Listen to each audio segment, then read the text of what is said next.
are Arendogos, Director for Software Product Management at Nextracker, Nilis Umachandran, Performance Engineer for Product Management at Nextracker, and Minwar Lung, Senior Engineer, Solar Technology at DNV. Now, before we start, some quick housekeeping. Today's webinar will last approximately 1 hour, consisting of presentations from our panelists and a Q&A session where you'll get to answer any outstanding questions you have on shade modeling. You can submit your questions via the dialog box on your screen, and we'll endeavour to get through as many questions as possible today. If we're unable to get round to your question, then please provide your email address and we'll liaise with you directly.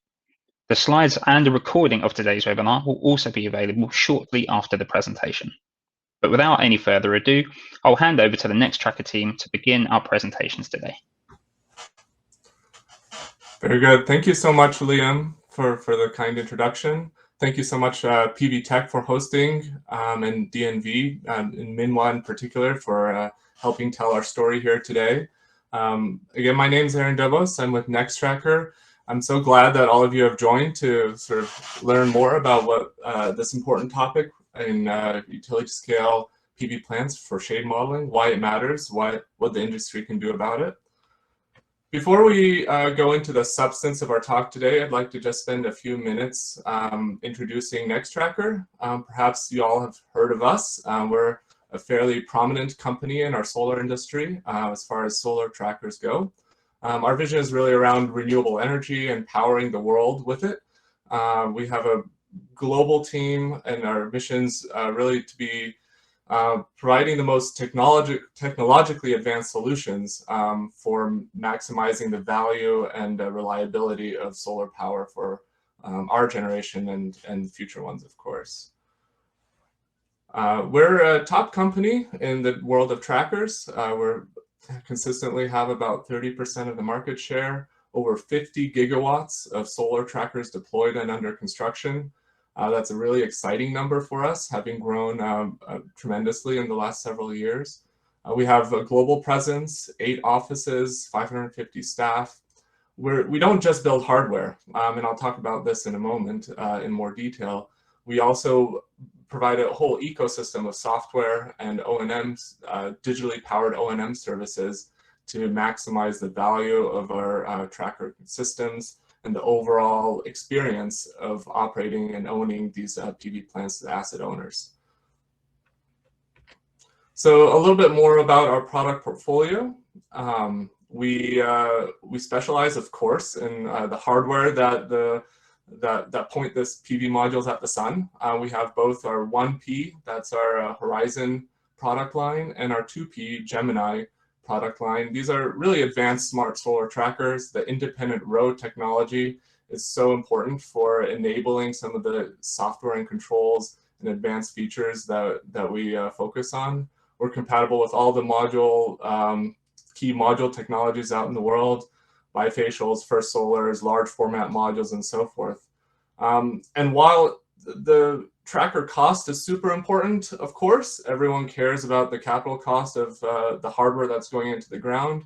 We really also focus tremendously on the long-term arc of ownership, the sort of the life cycle cost, the LCOE, the value of the energy that's being delivered. And that's why we've invested so much in our software and controls. Our flagship product in that area is TrueCapture. It's all about unlocking the maximum energy production, boosting production, avoiding shade to make more energy and more value for the financiers and investors and energy, and for the people that own and operate these power plants.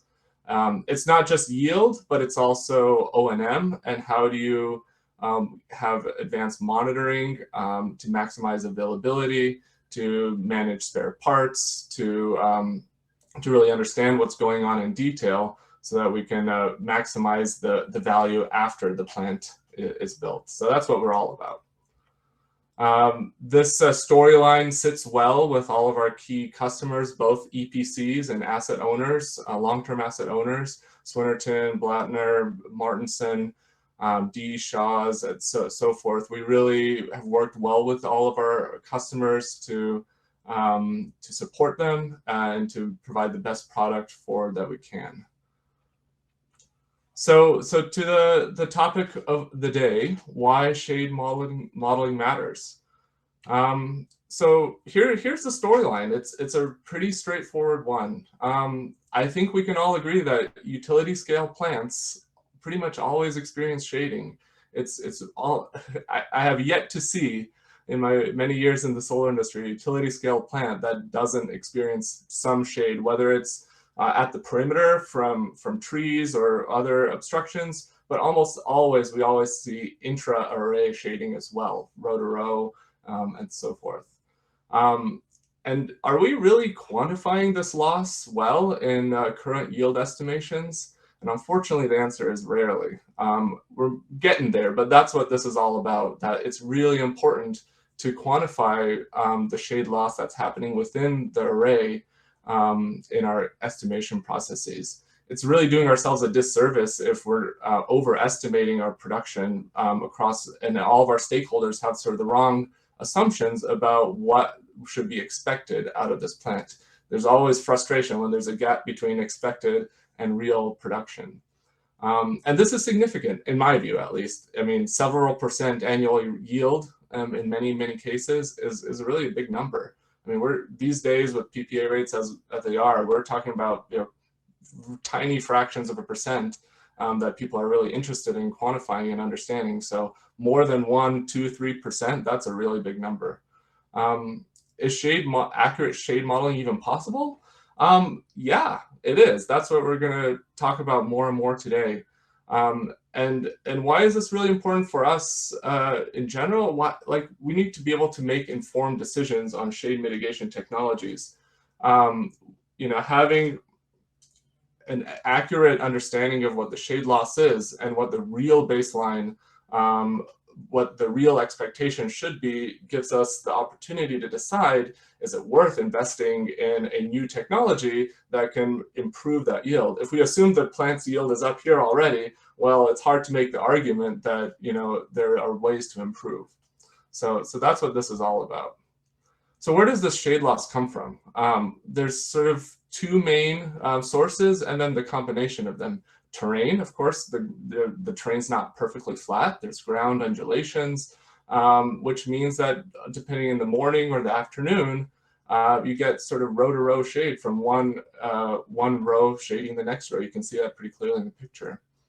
The second key way of shade being introduced in systems is through construction tolerances. I mean, look at this flat site here. I mean, the ground is pretty much perfectly flat, but you can see variation row to row. Each row, the pier height is a little bit different, and this is very typical.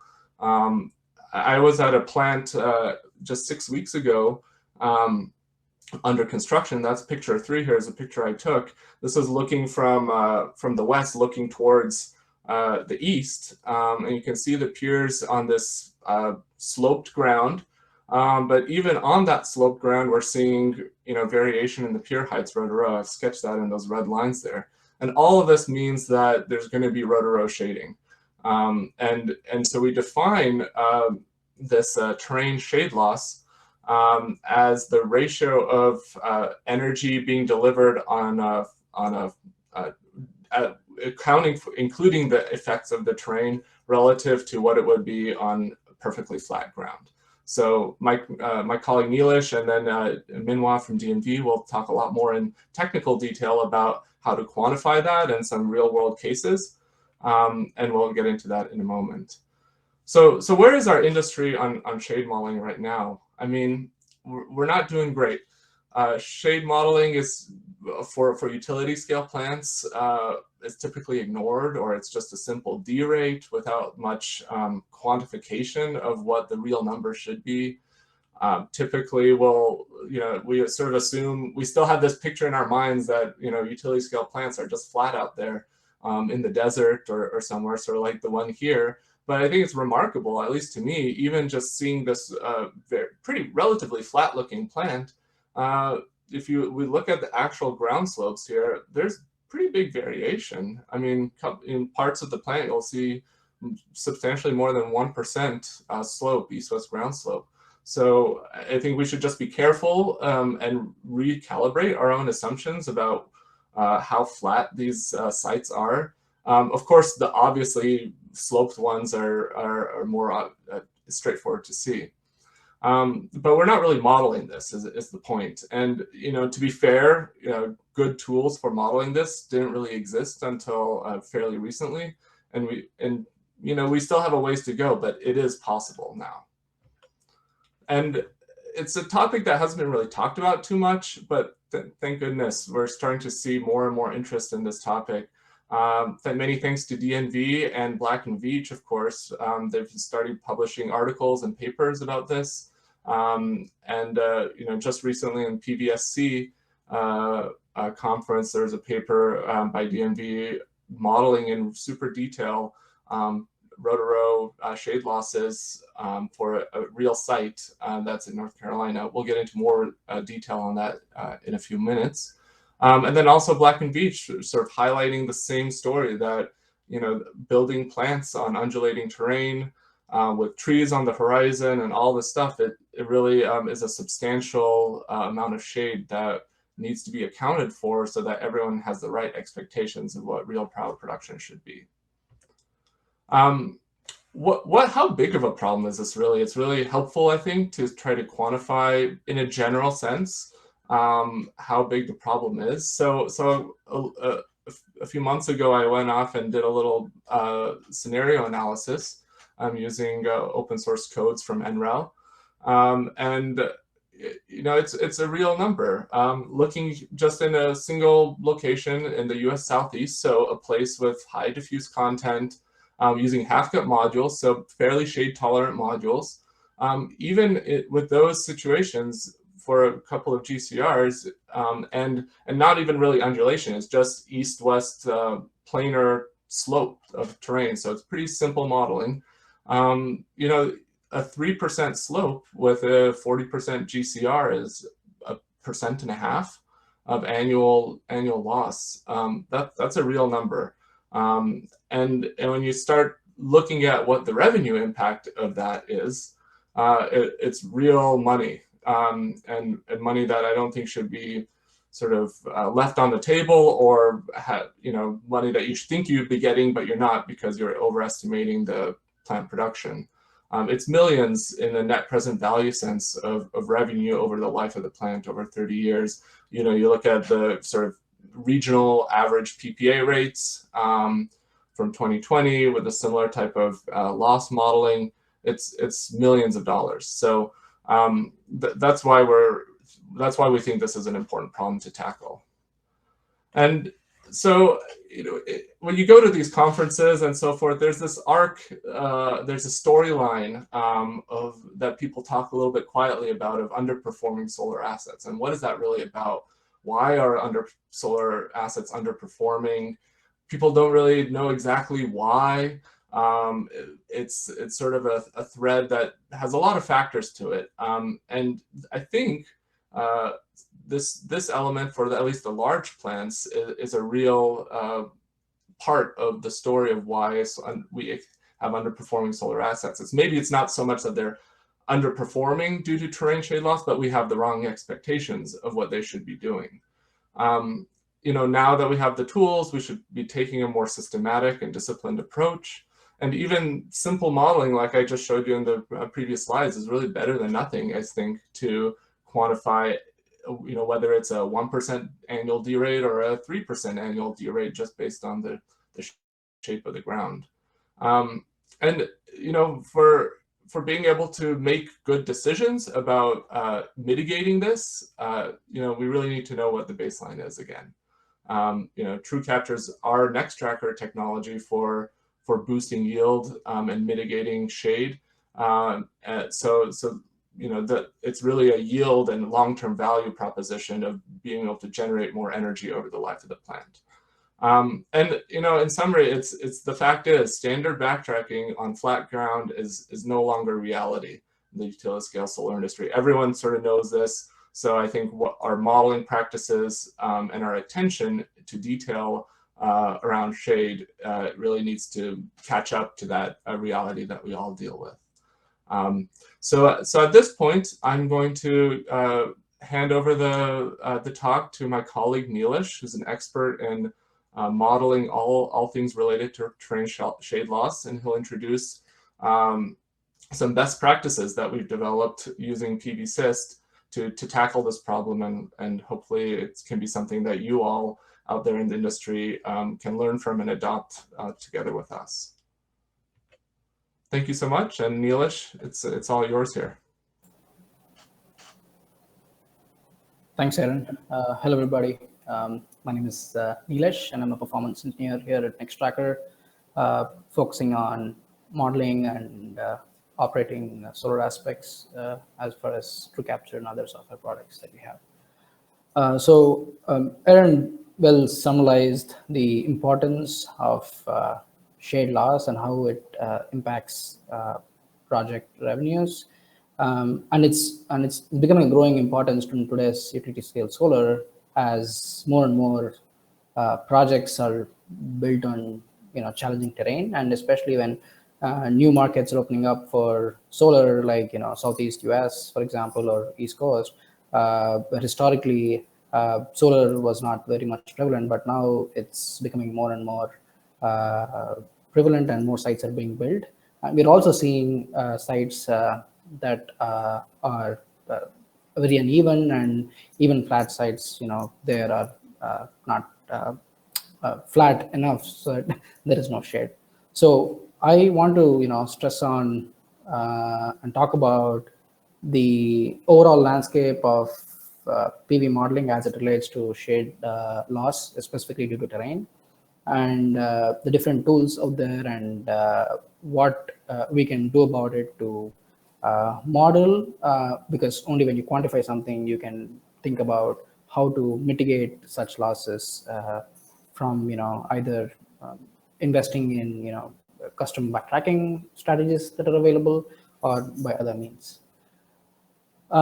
So with this growing importance of terrain shade loss in the industry, more recently the modeling community has also taken note of it, and there are new tools that are being built, and also existing tools like PVSYST are also now able to handle single axis trackers, specifically with terrain.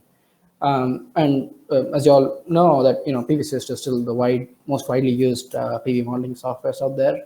And as of the latest version, PVSYST has the capability to model single axis trackers with uneven row heights from row to row.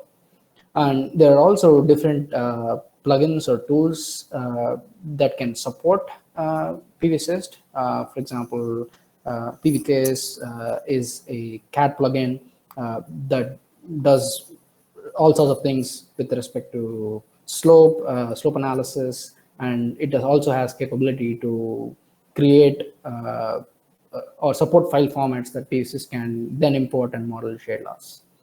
And there's also DNV's Solar Farmer. This is something DNV came up with a few years ago, and it's continuously evolving. And one of the unique things about Solar Farmer is that it does submodule shade modeling to quantify shade loss from row to row. It can handle both east, west, and north, south slopes, and mismatch due to shade loss. And Minwa will talk much more in detail on the different tracking strategies that are available and the different capabilities of Solar Farmer later on in this presentation.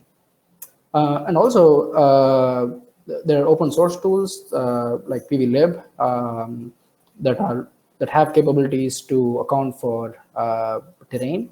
However, it has limitations where you can only you can only model like a standard uniform cross-axis slope, and some of which was presented by Aaron early on, and that is at least a good step forward in the open source modeling community, where PV modelers in general can make use of that and be able to validate and compare different tools out there, so that we as a community get comfortable with shade loss modeling and develop best practices. So, I mean, with all these different tools and processes out there, it will be soon enough that everybody is doing different things with respect to modeling, and it happened very early on when things like when PERC modules came up, and there was not only LID but LETID, and we didn't know what loss to use, and now I think we've evolved and we understand that better. So same way, terrain shade loss is something we've well understood for a few years, but there were no such tools to model. But now that we have the tools, it's also important that we standardize the process to model and the various inputs that go into this to create more accurate estimates of shade loss. I mean, I want to talk about three things in general here. The first is the source of the terrain data or the topo data. And there's topo data that comes in different shapes and forms, different spatial resolutions, and different ways to get or create the data. There's usually national survey data sets, like, for example, in the US, there's USGS, and there's also national survey data sets like ICSM, that's for Australia. So there are national, publicly available national survey data sets that we can use that also has different spatial resolutions.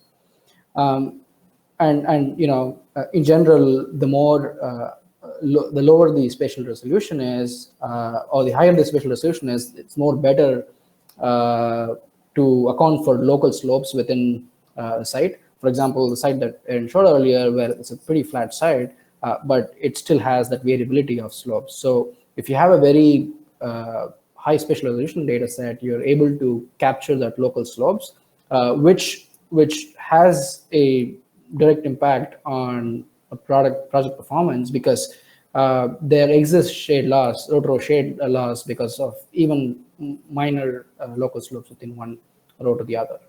And there's also different third-party providers more recently are providing aerial mapping of the site to extract topo information. And this is even more accurate because it's more site-specific, where you can go to the site and assess the topo after the site's built or after the trackers and modules are installed. So this gives a more accurate way of assessing pier heights, actual pier heights, which can then be converted to contour maps, and then be able to model that using existing modeling softwares. And the second sort of important topic is, or important part here is that the tools where you can take that topo data and be able to integrate that with the existing layouts. And in general, like I mean, the designers use CAD, and that's is the norm right now. What is usually missed as part of that process is it's slowly trying to catch up, but historically we've never looked at terrain and optimizing layouts from the point of view of terrain. So there are tools and also plugins like I described earlier, like PVCase and PVCAD, where you can integrate layout with topo data such that you can actually get precise row heights based on the terrain underneath it. And thirdly, modeling tools in general. So as this is becoming important, we will naturally see more tools out there having this modeling capability to model terrain. It is important for us to analyze, validate all these different models, and come up with a more accurate model, or settle on accurate model that can model the shade loss better. So these three things are very important from my perspective, at least, that as we start thinking about this and making this a standard practice in the PV modeling process and the design process. I mean, we at Nextracker, we've spent a fair amount of time looking at these different tools and see what makes more sense, given that you don't want to have one other additional tool in the whole design and the modeling process. Rather, you want to seamlessly integrate this whole thing into the current existing tools out there. So we've developed a process using existing AutoCAD functions that is generally used in the layout and design phase, and also PVSys, which is again the widely used modeling software. Of course, I mean, this is there are other tools that are better, but this process was developed keeping in mind making the process as simple as possible. That was also a goal, and also reasonably accurate estimates of shade loss. The first step is you have the survey data, and you translate that survey data into a contour map, and you can have fixed survey points at different locations, or it can come from an aerial mapping of the site. It can come from different forms, like I described earlier. But the key is to develop a contour map, and then overlay the site layout onto the contour map so that you can fix the rows to the terrain underneath it, so that you can get the actual slopes for each row, the local slopes for each row. And thirdly is the third step here is to use PVSys, and the latest version of PVSys, like I said earlier, can handle terrain for single axis trackers. And to do this, you are now able to convert a CAD layout with terrain into a DAE file that can be imported into PVSys, and all of this using just CAD and PVSys and no other additional plugins. Of course, there are other plugins which can make this process maybe one step easier, but this is also fairly straightforward, where you're able to import that into PVSys, and this can be done for sites as big as 304 megawatts in PVSys right now. So we have that capability to assess shade loss with the tools that we have, that we use day to day.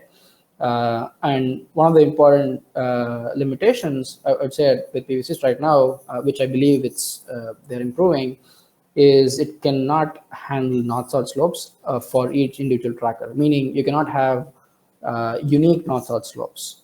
However, you can have north-south slopes as an average for the entire site, which I think reasonably will get you to assess what the impact of north-south slope is. So taking this process, we use this for a single-axis tracker site in Asheboro, North Carolina. This is a small 1.4 megawatt site used for this as a case study. This site has a 72 cell Longi bifacial module mounted to in portrait. The site is predominantly southwest facing slopes with an average of 4.3% average east-west slope, and predominantly south facing, with a GCR of 51%. And we use this existing site to model in PVSys, and we selected this site because this is one of the sites that was used recently and was published by DNV, so that we have a apples to apples comparison to be able to compare with different models, shade models.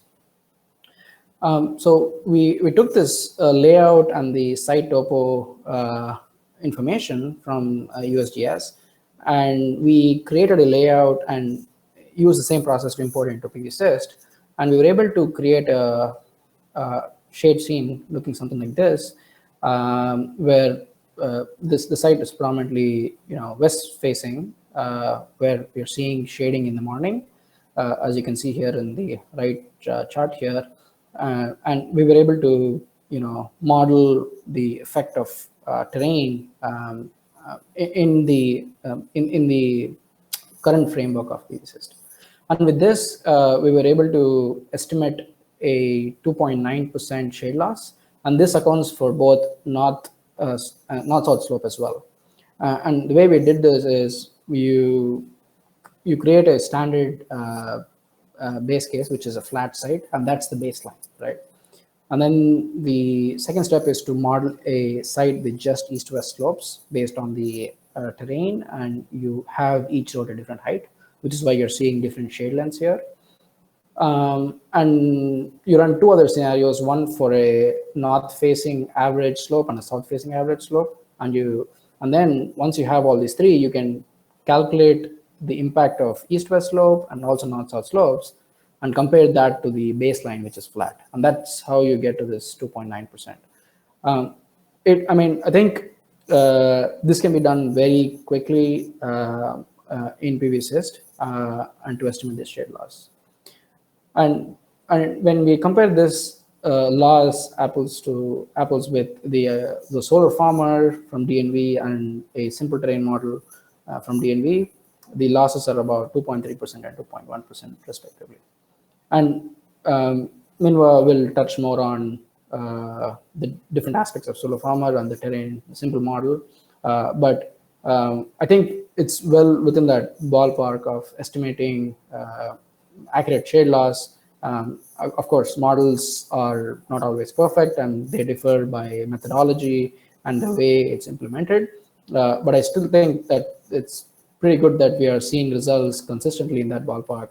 And as we evolve our tool sets, I think we will see a more tighter distribution of estimating shade losses. So just summarize what we just discussed. As more and more sites are being built in challenging terrain, the shade loss is not a trivial problem anymore. Like even a 1% slope in Southeast US can have shade loss anywhere between 0.5% to 2% depending on your GCR. And this directly translates to project underperformance or project performance, and it's directly impacting the project cash flows. So it is important that we account for this loss upfront in the performance modeling so that the expectations are set right. Fortunately, the tracker companies and Nextracker, we took note of this very early on, and we have introduced products like TrueCapture that specifically addresses this problem of row-to-row shade loss, and it helps mitigate the shade losses and in a very precise way. And from a modeling perspective, up until recently, there was no tools that can model it, but now I think we have the right set of tools, and I think this gives us a place in time where we can make use of this and start evolving our modeling processes to account for these losses, so that we create very accurate and bankable production estimates. And lastly, I want to take this opportunity to stress again that this is evolving. This is an evolving topic, and we will see more improvements and new tools out there. But it is also important for us to standardize the process of modeling it, like any other any other losses in the whole modeling chain, and this becomes a standard in our production estimates going forward. So thank you. Thank you all for joining us here, and I will hand over to Minwa to talk about solar farmer and their perspective of this topic from as an independent engineer. Thank you. Thanks, Nilesh. That is a really great segue to bring together the topic of shade loss and tracker terrain modeling. To introduce myself, my name is Minwa Liang, and I am a senior engineer in the solar technology group at DNV. And today, to continue this discussion, I'm going to talk a little bit about this topic of what it what uneven terrain is, what shade loss and tracker terrain modeling is, and what this all means for the industry from an independent engineering perspective. So for those of you who are not as familiar, DNV is a global certification, testing, and independent engineering company. We've been building expertise in solar for over 25 years, and our work supports due diligence at every stage of solar projects to get projects financed and to ensure that they operate safely and reliably over the long term.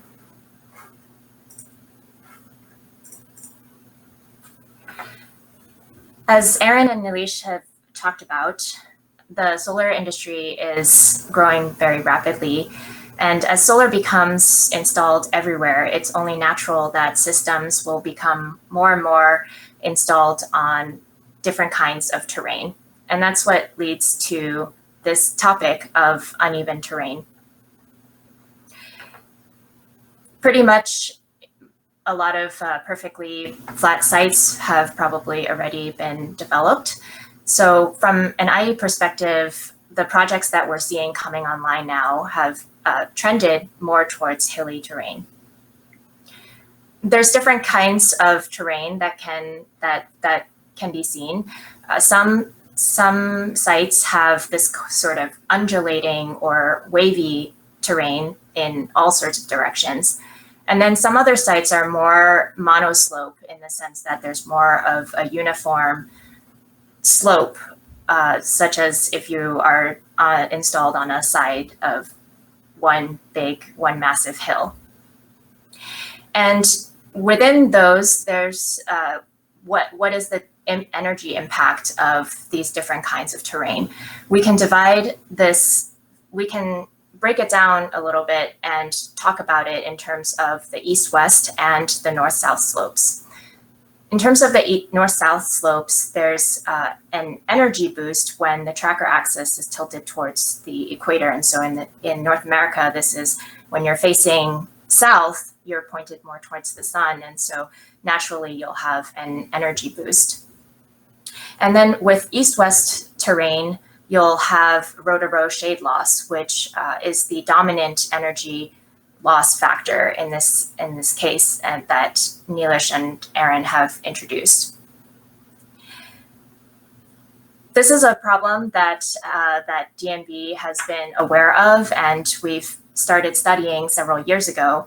And so to address this problem, we have developed several different methods of looking at this problem. And so the first way we've been doing this is we've developed a shade loss terrain correlation model, which uses correlation equations to estimate that shade loss. And then we have a much more detailed and complex modeling software called Solar Farmer that allows a much more complex 3D modeling. So just to go through some of the mechanics of what causes this terrain and shade loss. So here is standard backtracking. And standard backtracking, basically the equations where the methodology was developed so that for the modules to avoid shading on flat ground. And so the modules will backtrack to avoid shading, as you can see in these blue lines here. But the standard backtracking prevents row-to-row shading only for trackers on horizontal ground. So in this case, where there's the modules are facing upslope in the morning, there's the same backtrack modules on slope will create shade. And so the array in this case actually needs to go to a flatter angle in order to avoid that row-to-row shading.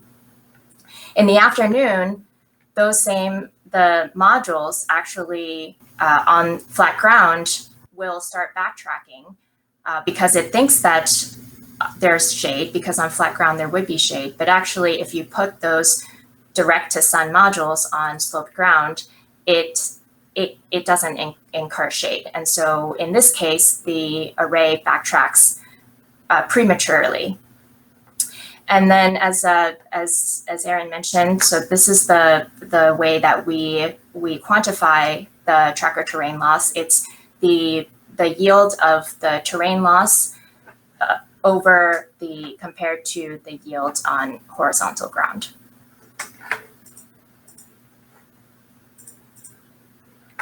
So the first way that DMV has explored this modeling is we developed a shade loss correlation. And this was developed mainly because of limitations in the past from PV-SIST, where PV-SIST could only model on flat ground or only on north-south slopes. So we wanted to be able to introduce this east-west component to it. And so we developed a set of post-PV-SIST post-process models to model this shade loss, and we ran 240 PV-SIST simulations. And then from these simulations, the results of this, we developed a set of correlation equations that then can be used to calculate the shade loss using only 3 factors: the diffuse fraction, ground cover ratio, and east-west slope. So the diffuse fraction here is how cloudy or how sunny a place is. And then from those correlation equations, then we can look at the site-specific parameters. And for each site, we run a site terrain analysis, and we divide it into east-west and north-south slope bins. And then from here, we apply the shade loss correlation equations to each of these slope bins, and then we take a weighted average of that. So in order to get a whole number at an average number for the site that we can then put into PV-SIST, apply into as a straight factor into PV-SIST. And then the north-south impact can then be applied into PV-SIST based on the slope, the average north-facing and south-facing slope bins. So this is the current method that is used in DNV's independent energy estimates today. Here's some results from our shade loss correlation model. And as I mentioned, this is the more simplified model that we have developed. You can see that there's some variation between sites that have a low diffuse fraction, basically more sunny sites, and then the 0.5 diffuse fractions, which is pretty overcast and cloudy sites. You can also see that there's some variation between from 4% shade loss for 2% slope all the way down to a very, very severe 25% east-west slope is giving about 14% shade loss. I'll mention here that these numbers here represent the shade loss and not the recovery gains. There are different ways that some of these shade losses can be recovered, which I'll talk a little bit more about later. But essentially, when you have really, really mild slopes, generally those shade losses can be entirely recoverable. But as the site becomes more and more sloped, it becomes more and more difficult to recover those losses completely. So the second way that we have been investigating the shade losses is through our independently developed solar farmer software. This is a software that we've been developing for several years now, and we've incorporated this 3D terrain modeling. And what this does is that it allows us to adjust the inputs of the of the various construction tolerances, pile heights, things like that, and the terrain itself into Solar Farmer. We also have the capability of putting in custom backtracking algorithms. This is adjusting GCR inputs and standard backtracking, slope-aware backtracking, and even putting in custom angles for each tracker row. And you'll see here in this picture how there's some triangular shadows, and these triangular shadows are basically created by these offsets between the tracker axes. And so the row-to-row shading might not be necessarily uniform all across the row. So this is some ways that some Solar Farmer can adjust how it gets modeled. You can model the pile heights to form the tracker axes to be more in plane, and that basically allows much better shade loss recovery. And then there's also a mode called follows terrain, where the pile height remains the same from the ground. And you might see these offset tracker axes that create those shadows in the previous slide.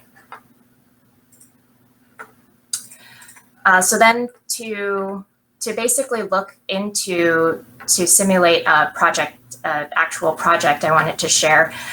This is the same site in North Carolina that has a pretty middle of the ground diffuse fraction and pretty typical ground cover ratio. And you'll see here that the results from this site is about 2% with shade loss with the standard backtracking due to the uneven terrain. And this is for, you can kind of see that because this site is predominantly southwest, 4% southwest slope, there is an east-west impact and a north-south impact as well. And so the east-west impact is pretty large. And then the north-south impact, because it's facing south, it's tilted more towards the sun. So that gives you an energy gain there. And so the terrain loss here between the terrain loss model and the Solar Farmer model is pretty similar. The terrain loss, the Solar Farmer is a much more detailed analysis. There's more setup options, but it's a much longer computation time. And then the DNV model is a much shorter computation time because it's literally plugging 3 numbers into a set of equations. So some of the ways that this shade loss can be mitigated, you can use shade tolerant modules. These are modules such as half-cut cells, half modules that have better substringing, and there's other types of more shade tolerant modules as well. You can also have custom backtracking software, and this basically brings the modules to the right backtracking angle on the slope that would actually avoid the shade. And I'll also mention that both our shade loss correlation equations and the Solar Farmer can perform this kind of recovery of the shade losses. And then as Aaron and Nilesh also mentioned, pile heights and spot grading can also affect what the shade losses, and if you can somehow take out the extremes of the shade of the terrain, then this just leads to much lower. This leads to lower shade loss. So just to summarize, we're seeing as from being an independent engineer, we've been seeing on our projects more and more that slopes and varying terrain are becoming more common in these projects, and that's why we think that modeling hilly terrain and their associated shade loss and recovery is becoming increasingly important. DNV has been incorporating this terrain modeling into our energy estimates because we have been seeing this. We consider this as the standard best practice. Thank you for attending, and I'll pass it off now to Liam. Yes, thank you very much, Minwar, and indeed Aaron and Neelish for their fantastic presentations today. We've reached the time of today's webinar where we can throw the floor open to our attendees today. So just a quick reminder that you can indeed ask questions using the dialog box that you see on your screen. We've had just loads of really, really fantastic questions come through. So I'll get started straight away. Perhaps just as an opening question, how can companies like Nextracker support the PV system modelers in accurately modeling the performance of enhanced proprietary tracking methodologies and algorithms? Thanks, Liam, and the person who asked that question. I'll take a first cut at this. I think it's super important for us to be able to put out there these types of best practices on terrain modeling, because that's sort of setting the right baseline. We've also done a ton of work in sort of measuring in the field on real plants how true capture technology is working in terms of the shade reduction. And so our recommended approach to be using public models like PVSYST for tracking the shade loss, we track that with what is the actual amount of energy that a technology like true capture is able to recover. And in our experience, it's up to 90% typically of that terrain shade loss. Now, of course, that number depends on the particular configuration and how much north-south slope there is and so forth. But that's sort of the most straightforward way. We're also looking at, we've developed, of course, our own internal modeling capabilities to model true capture in a ton of detail with ray tracing and so forth. That's our internal TrueSim model. We're always looking to see how can we make that more accessible, make that more clear in terms of the technology, so that people can reproduce most of those results without necessarily putting out in the public domain the actual code for the algorithms that are sort of a critical element of IP for us. I think everyone can appreciate that. But that's, publishing these best practices, promoting this idea is super important. So Neelish, would you have anything to add? No, yeah, I think you touched on the key points. I think more like making or having these tools incorporate custom backtracking solutions will be really important going forward. But at the same time, we have to be aware that these are these tracking strategies have taken so much time for us to build, and we are more than happy to collaborate with other modelers, also companies who develop tools, so that we can share these solutions and can integrate it in a more in a more seamless way, but at the same time keeping in mind of the IP issues. Excellent. And I think just as an extension on that topic then, obviously there's one of the big themes to take away from this is that this is a really emerging consideration that is a lot of the industry are waking up to. Is there a way perhaps then for developers or EPCs or even asset owners, some of which might be watching today, that they can contribute towards better industry understanding and standardization in this topic? Yeah, it's a great question. I think the most important thing that the industry broadly can do and all the stakeholders is to really acknowledge this as a real shade loss and do their best with given the tools and standard processes that developers have, together with their independent engineers, whether it's DNV or Leidos or ICF or Illuminate or whatever, Black and Veatch, all of these independent engineers, so that we are all working with the same sort of basic understanding of how to approach this and what's the best way to get an accurate estimation of the loss. I think that's increasing the visibility among all the stakeholders that we should do it in a certain way is important. Great.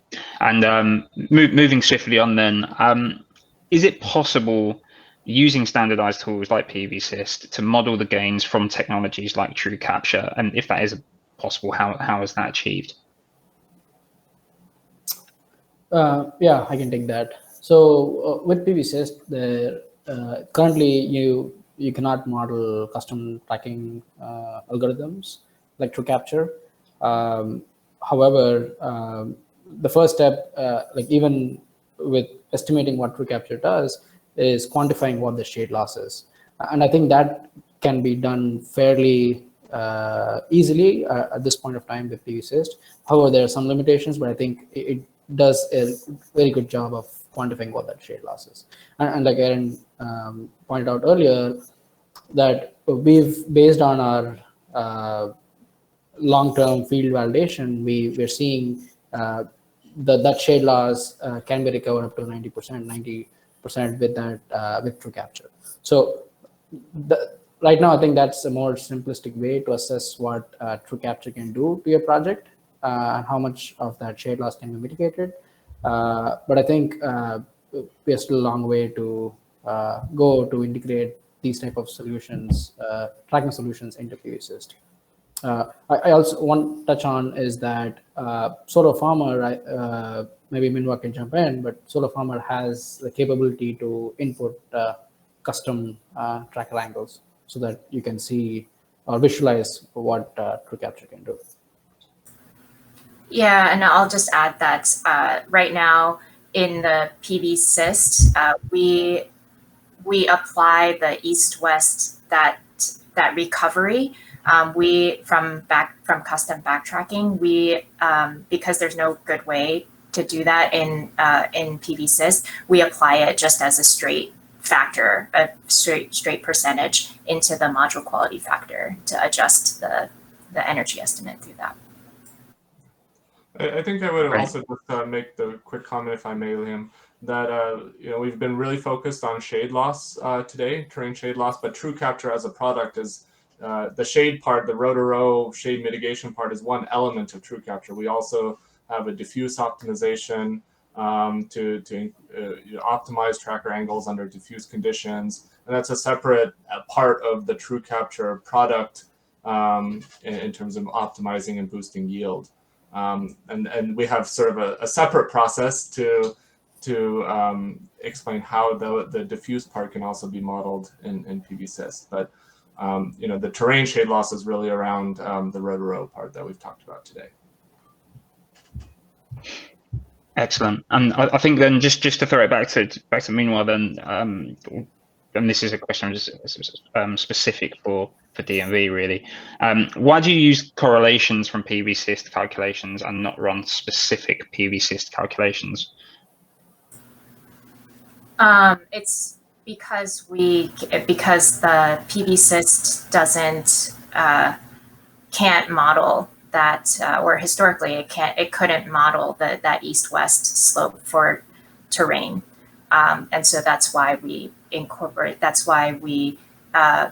use the correlation equations as basically a simplified model in order to incorporate that into individual PVSYST runs. Okay, thank you. And then just another question that's just come in, and this perhaps for all of the panel really. Obviously, we've seen a lot of model results and things which software has been telling us. Is there anything that you can share around how these model results compare to measured data from real world examples?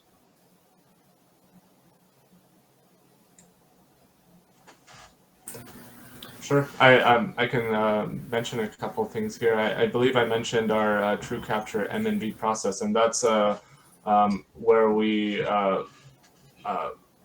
run a true capture in the field in a test mode that quantifies the performance of the actual plant when true capture is off compared to when true capture is on. And that delta is we run over a very number of sites, hundreds of megawatts in different locations, different conditions, different module technologies, different slopes, and so forth. And we've seen that in our experience that gain is correlates pretty heavily, very strongly with the terrain shade loss that we see in our modeling. So we've developed a lot of confidence that our modeling for terrain shade loss lines up with reality. But I'd love to hear from Minhwa in particular, from DMV's perspective on their experience. Yeah, yeah, we have seen a couple of different efforts to try and collect field data for this kind of thing. This, of course, is a pretty recent development in the industry, so there isn't a whole lot of field data. And when we're talking about field data, ideally we would want at least a couple of years of experience in order to capture the seasonality and different locations and climates. So it's not a trivial matter, and because this is so new, I think it's going to take a little bit of time for the model data to actually come in. But we are aware that there is a significant effort to try and validate that. Excellent. I think we've got time for just one more quick question then. Is there anything that solar asset developers can do in the design, construction, or operation stage to really kind of mitigate shade losses to a certain or larger extent?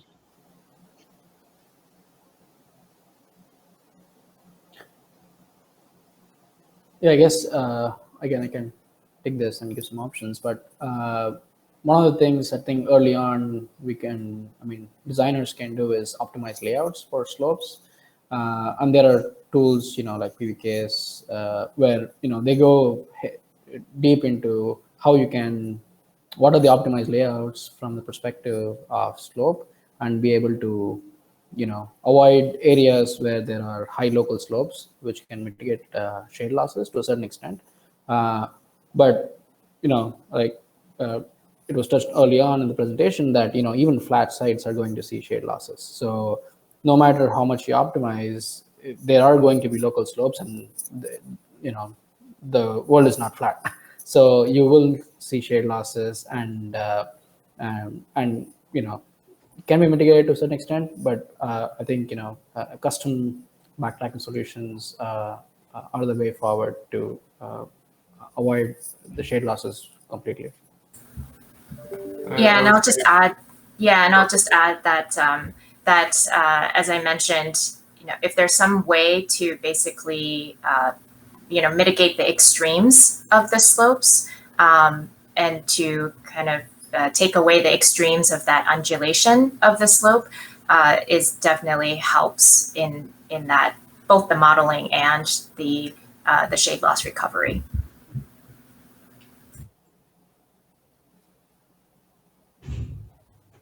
Excellent. Well, unfortunately, that's all we have time for today. If we haven't got around to asking your questions so far, then we will endeavour to answer them privately. And of course, the presentation and recording will be available shortly. Some of the team will be on hand to answer a few questions for the next few minutes after we've kind of gone off air. So if you do have any burning questions, do feel free to continue to submit them using the dialog box, which is on your screen. There's nothing left for me to do but to give a huge thank you to Nextracker and Aaron and Neelish and indeed Minhwa from DMV for speaking to us today, and indeed everyone who has attended for their attention. Thanks again, and we hope to see you next time.